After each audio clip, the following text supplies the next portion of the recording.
So, may nakita akong very interesting age problem. Tingnan nyo kung kaya nyo itong isolve. Mary is 24 years old. Mary was twice as old as Anna was when Mary was as old as Anna is now. How old is Anna? So, di ba? Sobrang nakakalito ng wording ng problem. Paano tayo magsisimula? Pero before that, I recommend na panoorin nyo muna yung video ko on age problems para malaman nyo yung step-by-step process natin on how we solve these types of questions. So, kapag napanood nyo na yon, punta na tayo sa solution. Ulit, ano yung first step natin sa pagsosolve ng age problems? Diba? Yun ay gumawa ng table or itabulate natin yung data. Ilang persons ba yung involved sa problem na ito? Diba? Dalawa lang, si Mary and si Anna. Okay? Ilan namang time frames yung involved sa problem na yon? Dalawa din. Present at past. Natatawagin nating t minus something. Hindi natin alam kung how many years ago ba in the past yung time frame na ito. So, t minus lang yung itatawag natin sa kanya. Okay, next. Fill out natin yung table with the given. Ano yung mga given? Basahin natin yung first sentence. Mary is 24 years old. So, dun pa lang, alam nyo na agad yung age ng isa sa mga persons involved sa problem na ito. Okay, sa second sentence tayo mahihirapan. Mary was twice as old as Anna was when Mary was as old as Anna is now. So, nakakalito pa rin kahit nabasahin natin ng paulit-ulit. Paano nga ba natin i-fill out yung remaining slots sa table na ito? Pero basahin muna natin yung third sentence. Tingnan natin kung may makukuha tayo doon. How old is Anna?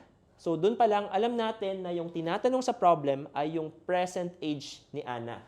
So, maganda na ito yung tawagin nating x para na-solve na agad natin yung question when we solve for x. Okay, next. Kailangan talaga natin ulit-ulitin basahin yung second sentence. Mary was twice as old as Anna was when Mary was as old as Anna is now. Paano ba natin yung sisimulan intindihin? So, isipin nyo lang na nag-uusap si Mary at si Anna at ang sabi ni Mary, alam mo ba, noong kasing edad kita, 2 beses akong mas matanda sa'yo. So, di ba medyo nakatulong? Nakatulong yung pagta-translate natin sa Filipino. Ibig sabihin nun, in the past, noong kasing edad pa lang ni Mary si Anna, ang age ni Mary ay doble ng age ni Anna. Okay, so try natin i-fill out yung column na ito. In the past, noong kaedad ni Mary si Anna, anong ibig sabihin nun? In the past daw, kapag kaedad ni Mary si Anna, x lang din yung ilalagay natin dito kasi yun nga yung present age ni Anna. Ang tinitingnan natin ay yung time kung saan x din ang age ni Mary. At sa time frame na yun, ano ang sinabi ni Mary?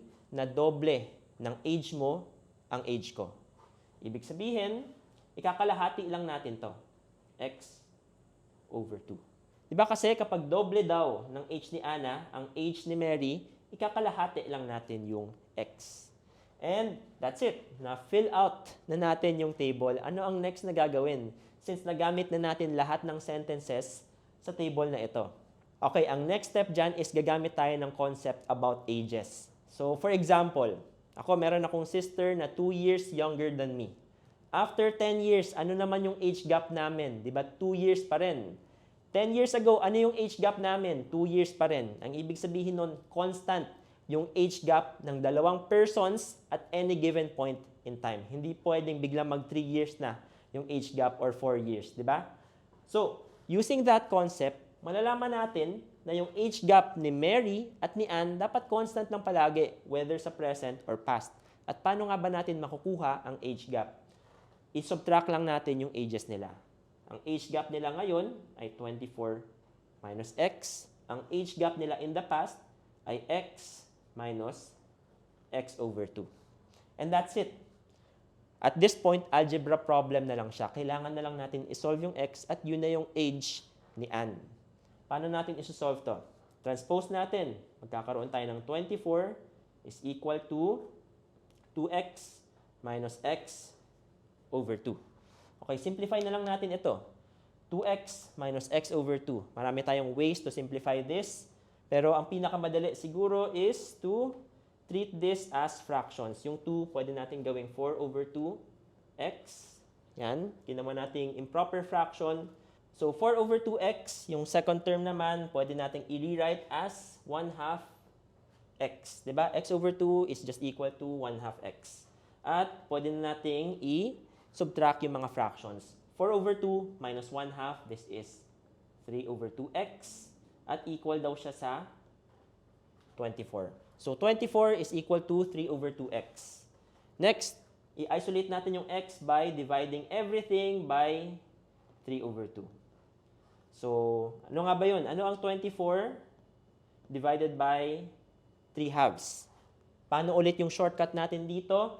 Kapag meron kayong fraction within a fraction, or in this case, fraction sa denominator, ang shortcut na pwede natin gawin ay yung denominator ng denominator, iakyat natin sa numerator. Magkakaroon tayo ng 24 times 2 over 3, and cancel out na lang. Cancel out natin yung 3 at 24, lowest terms natin para maging 8 and 1. And so, our problem now becomes 8 times 2 or 16.